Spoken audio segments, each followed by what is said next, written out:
I do believe that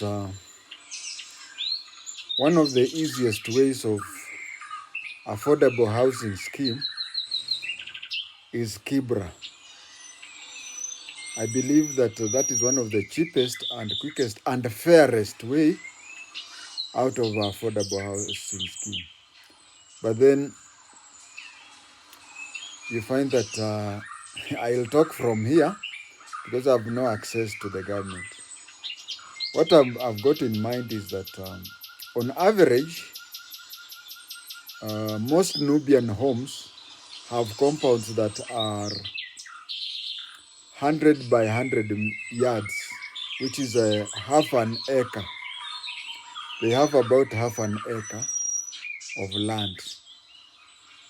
Now, in that half an acre of land, they have built some very structures which are more like cow sheds than even human habitation. When it comes to common facilities like water, when it comes to common facilities such as toilet, it's a problem. Remember, the terminology flying toilet came from that place, whereby they do not have toilets. They use human waste in placing in a plastic container. Then at night they just throw it whichever direction it goes. Of course, you know about the medical implications of it. If I had if I had connections with the government, if I had connections with the president, I would have recommended that we start with Kibra. Of course, with Kibra and Madare, if we complete just those two, we'll have completed a lot of housing, affordable housing projects in Nairobi. I want to believe that solving the housing problem the way I'm going to suggest in both Kibra and Madare would have solved 2/3 of slums in Nairobi and a quarter of the slums in Kenya. The case of Madare is just like Kibra. The only difference is the land ownership in Kibra and land ownership in Madare is a bit different. We are very much unfair to this tribe that is called Nubi. Not only Nubi, we also have other tribes which we are unfair to. We have a tribe called Shona at a place called Kino. In the coast, we have Pemba and the Mozambican people. The government is taking decades in not only identifying them as Kenyans and even accepting them as Kenyans. Remember, internationally, anybody who is born in any country automatically becomes a citizen of that country. Now, if a Mexican, a Pakistan, or even a Norwegian lady comes to Kenya and then she delivers in one of the maternities in Kenya, that child becomes automatically a Kenyan. But we don't know why the Nubians, the Shona, the Pemba, and the Mozambicans are taking generations, something that can take months, if not years. Let me say that in five calendar years, we are supposed to have identified them as the 46th, 47th, 48th, or even 50th tribe in Kenya. It is unfair to them. Now back to Kibra. An ordinary home, an ordinary compound in Kibra is 100 by 100 or even a quarter acre. But whatever the size of that house, of that compound, if we convert, and this is something that Soita Shitanda tried, if the National Housing Corporation with the Nubians do accept that such, if they accept with such people to an extent that if they accept with those people that the land is named, the land is registered in their names. If it is registered in the Nubian name, and then flats are built there, the number, you see that plot, I'm assuming it is a quarter of an acre. But even if it is not a quarter of an acre, let us say it is whatever size it is.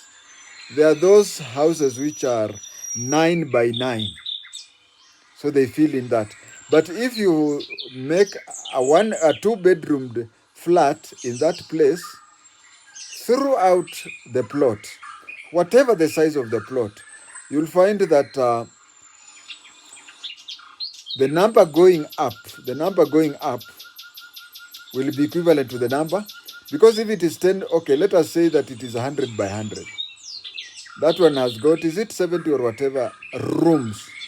But if you take it as floors up and up and up, you'll find that you'll have self-contained houses of the same number. Now, these rooms which are 8 by 8 or even 9 by 9, very few of them are 10 by 10.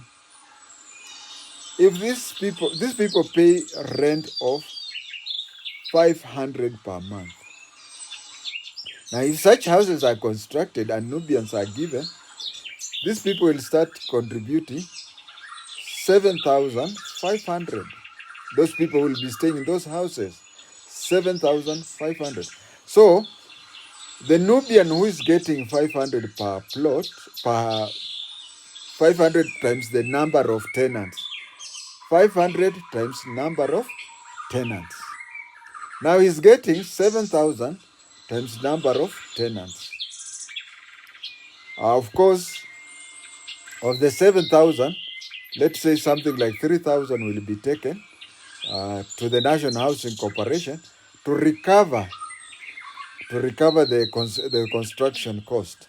So you find that if 3,000 is taken away, this Nubian who has been renting his people at 500, he'll be getting 4,500 times number of houses. And the thing will be in his name. Currently, it is not in his name. And it reached even a time, because of political persuasion, Raila once even told the people that you pay what you want. There are those who started paying 200. There are those who paid even, they decided to pay nothing. So you find that this thing is going to be that. And then the Nubians would be accepted like any other Kenyan. For that, I will now talk to how the name Kibra started and Kibra how it was. Initially, when their forefathers, these are people whose forefathers were soldiers of the King's African Rifle. King's African Rifle soldiers were brought to Kenya to fight Kenyans from Nuba Mountain. And they settled in a forest. Now, in Nubian language, forest is called Kibra. And you know the original Kibra, where it started, it's called Kibra, but the Wazungu could not pronounce it, so they called it Kibera, and we Kenyans call it Kibira, but the name is Kibra. Kibra in Nubi means forest. Kibra in Nubi means forest, and the forest started from where Kenya Science is, Junction Mall. That is where Kibra started. It went up to Langata Barracks. The whole of Langata Barracks was part of Kibra. Otiende, Langata Cemetery, and whatever, those were the forests that Nubians came in. But coming from a tribe that was a minority, and coming from a tribe where they were being associated with the colonialists, it came to be that the Nubians Their land started, oh, let us start a military camp there. They took there. Let us start Otiende Estate. Let us start a science teachers college and whatever. They shrank. But anyway, that is water under the bridge. They should just be given title deeds of their places, and then we use that as affordable house. And you see, houses like that one, if you rent it at 7,500, they will be full within no time. Because Kibra is a place that you walk to town. From Kibra, you just bypass Nyayo Stadium and you're already in town. So you find that it will be there. Lastly, I want to explain I say the Kibra means forest. And when they settled here, they had a range, a shooting range. A shooting range is where you have pictures somewhere here, and then people stay there with guns and start shooting at that pictures. That in English is called range, but in Kiswahili it is called laini ya shabaha. Laini ya shabaha, but Nubians were not good in Kiswahili. So instead of saying laini ya shabaha, they called it lain sabah.